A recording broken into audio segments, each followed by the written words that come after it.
morning. I hope you are enjoying The Trouble with Chickens as much as I am.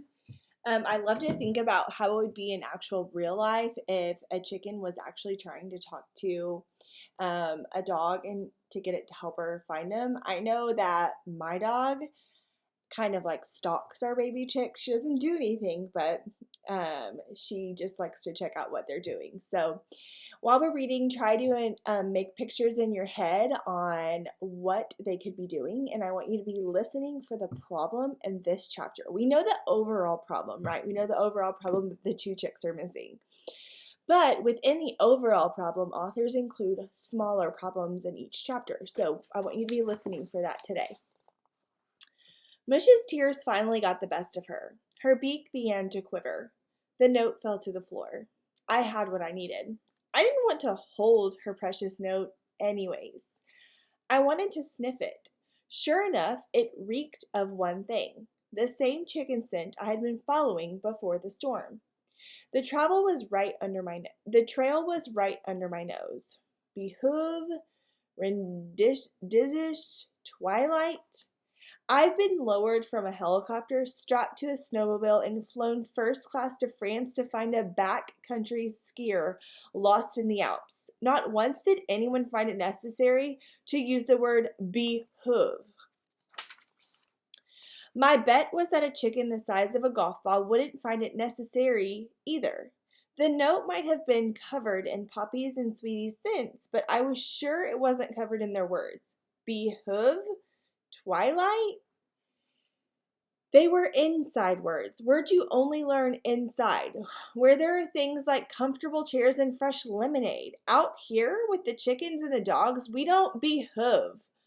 I don't have a problem with big words, but there's a time and a place for them. A muddy note in a chicken coop didn't seem like the right place. Outside, the rain had gone from a storm to a standstill. I had been so busy thinking about the note that I hadn't noticed the quiet. There wasn't enough breeze to ruffle a feather.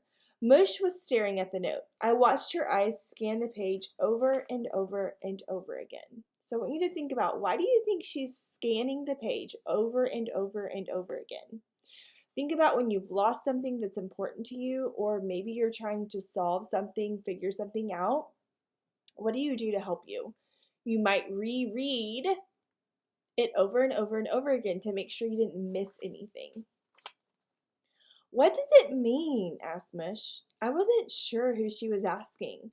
Sugar spoke before I could. It means we need to be in the chicken coop by 6:30. Sugar's head wasn't filled with feathers, that's for sure. So how did she know 6:30? What word on that page do you think helped her know 6:30? Think about the word with light in it. We might describe a part of the day about how it's lit outside. I was going to have to keep my eye on her right after my nap.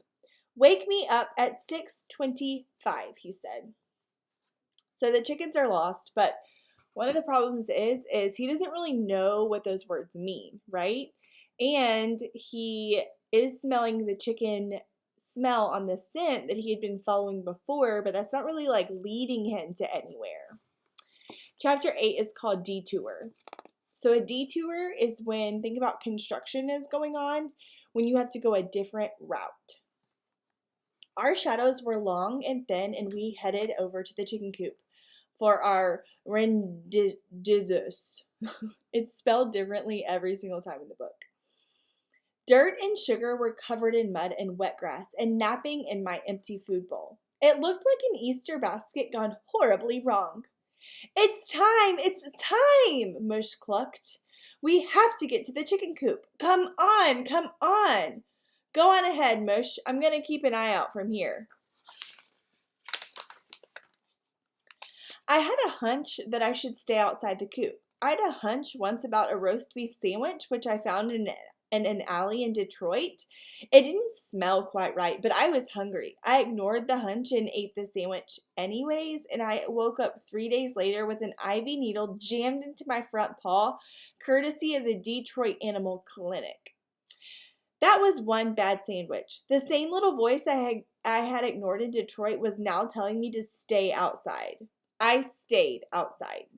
Mush was not completely convinced that I wasn't going to ditch her as soon as her back was turned.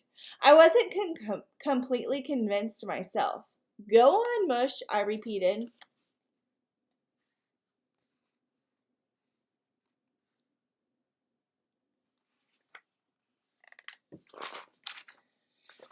Dirt gave her mom a little tug and let her into the coop. Sugar stuck around just long enough to throw me a dirty look, so I threw it back. I was walking away to find decent cover when the scent hit me square in the face. I may have actually tripped over it.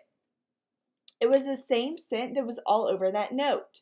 The rain hadn't washed away the chicken scent after all, but it didn't lead to the chicken coop. It led to the house. Mush shot her head out of the coop. It's 6:33. Where are they? Where are they? Where are they? I had to put my paw over her face to can the clucking. Once again, I noted her sharp beak. Mush, we got a new development here. I held her back, I held her beak closed with my paw and explained the scent trail leading right up to the house. She mumbled. There's a lot of pictures in this chapter, but I let go of her beak. It can't be, she said again. Noses don't lie, I answered. But what about the note? She asked. Decoy, I grumbled, but it doesn't make any sense. Before she could finish her sentence, a dark shadow appeared in the window. The shades were drawn, but you could clearly make out the silhouette. There was no mistaking that silhouette. Vince the Funnel. Okay, so if you have a dog or a cat, or I guess it would be only a dog or a cat that's ever had surgery, they have to wear that cone around their head. So he's saying the funnel. And when I'm looking at this picture, that's what it looks like might be around his head. So you could be writing quite a few things down for the problem in this part. There are several different things about the note being not leading to the house, and then they thought it was 6:30 and then it's 6:33 and no one's showing up yet, and that the scent is leading to the house. So we don't have a solution just yet. So you just need to write one of the problems down, and you need to be listening for that solution. And also the setting, where are they right now? This is going to help us kind of keep up with the different places they went in the book. Okay, guys, have a wonderful day.